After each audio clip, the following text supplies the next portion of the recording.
Sábado picante de la prensa. Vamos a ver qué dice aquí. Quizá no habrá ancianos recibiendo una jubilación digna, pero el tren ofrecerá una tarifa especial para que puedan hacer turismo. ¿Qué prioridades? Dice la prensa a través de su cuenta de Instagram. Dice prioridades. El sábado picante esta semana. Léalo completo. No, no lo voy a leer. Ni siquiera vamos a reaccionar a lo que está pasando aquí.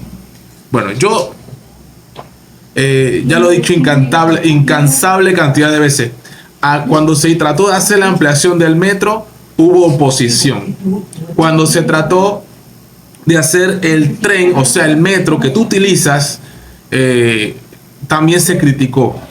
Entonces, ahora, el tren que se quiere hacer de David a Panamá, de Panamá a David, como lo quieras ver, como lo quieras llamar, no solamente es una prioridad, es una necesidad, porque es progreso. Por ahí hay personas que están diciendo que lo que no me gusta es que digan que van a pasar por propiedades privadas. ¿Por cuántas propiedades privadas no pasaron cuando estaban haciendo el corredor norte y el corredor sur? ¿Por cuántas propiedades privadas no han pasado cuando han hecho en Sánchez y otro tipo de proyectos a nivel nacional? Obviamente hay que hacer una indemnización. Por ahí hay uno que dice que no, personas que tienen 30, 40, 50 años de vivir ahí de generación en generación. Oye, tú no te vas a llevar ni un poquito de esa tierra, ni el árbol de mango que sembraste, ni mucho menos, nada. Incluso dentro de 100 años estoy seguro que ni siquiera esta plataforma va a existir. Ninguno de nosotros, ni nuestros hijos van a estar. Entonces, ¿de qué estamos hablando? Este es un momento histórico en la historia, en donde, valga la redundancia, se va a hacer historia haciendo algo trascendental para las futuras generaciones. Si no lo vemos así, no estamos entendiendo el mensaje de que estamos de paso en este mundo, no nos llevamos nada y el progreso tiene que seguir avanzando. ¿Hasta dónde? Hasta cuando Dios quiera, hasta cuando Dios lo permita, los que creen en Dios, porque también hay gente que no cree en nada y también aquí lo respetamos. ¿Ves? Entonces, esa gente que siempre se opone a todo, son la misma gente que se quedó callada y no dijo nada con todos los actos poco transparentes y de corrupción que pasaron durante estos 5 años. Son la gente que critica y que se opone a todo lo que sea progreso. Son la gente que critica a Martinelli y no lo quieren para nada. Y nada de lo que venga de él, su partido o el presidente electo, que trataron de impugnar, incluso desde el Tribunal Electoral lo trataron de impugnar para que no corriera como presidente, ¿verdad? Y muchos candidatos movidos por sus jefes, sus patrones y los patrocinadores de las campañas trataron de impugnar y a toda costa tratar de hacer de que este gobierno no llegara. Porque este gobierno viene con unos cambios increíbles y radicales.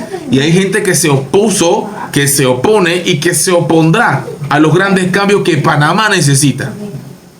Lo que me da mucha tristeza es que se utilicen este tipo de posts con el único fin de crear una atmósfera de zozobra, una atmósfera de cuando vemos ahí, bueno, ya lo quitaron, bueno, zozobra y una serie de situaciones que para crear división, para crear odio entre los panameños. Yo no caigo en eso, no tengo tiempo para eso, pero sí tengo que decir, ante este tipo de comentarios, este tipo de publicaciones, tiene que haber una respuesta inversa, porque tiene que haber un balance, tiene que haber alguien, porque no los veo en las redes, tiene que haber alguien que diga, oye, esto es progreso, esto tiene que hacerse, esto es necesario, y por la plata de los jubilados, tiene que salir también. Y hay plata, ya se ha demostrado con esas jubilaciones al gerente de ETESA que le quieren dar 250,000. ¿Cómo que no hay plata? Hay plata, señor Mulino, hay mucha plata. Lo que hay que hacer es quitársela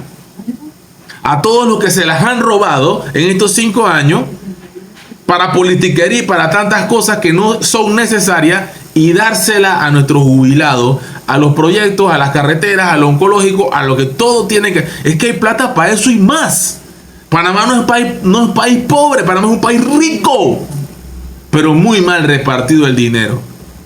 Y no me pueden decir que no es rico, porque el salario que cobran los manes de TESA, el salario que cobran en la universidad los rectores, el salario lo que ganan en la administración del canal, el salario que cobran los ministros, los directores de las instituciones, los funcionarios públicos, todo lo que cobran.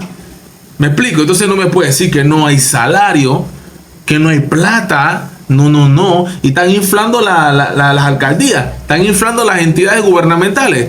¿Cómo que no hay plata? Claro que hay plata. Hay que quitársela a los que se la robaron. Y hay que invertirla en cosas necesarias, como un tren. Claro que sí. Y es que no es que se ha dicho de que no se van a hacer las otras cosas, pero sí dijeron que este es el proyecto insignia. Y lo que le duele y le arde a los enemigos de este país y del progreso es que sus presidentes jamás lo hicieron. Ni lo van a hacer.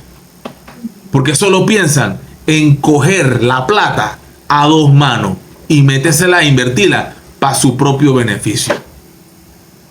Pero eso se acabó a partir del 1 de julio. You know, brah.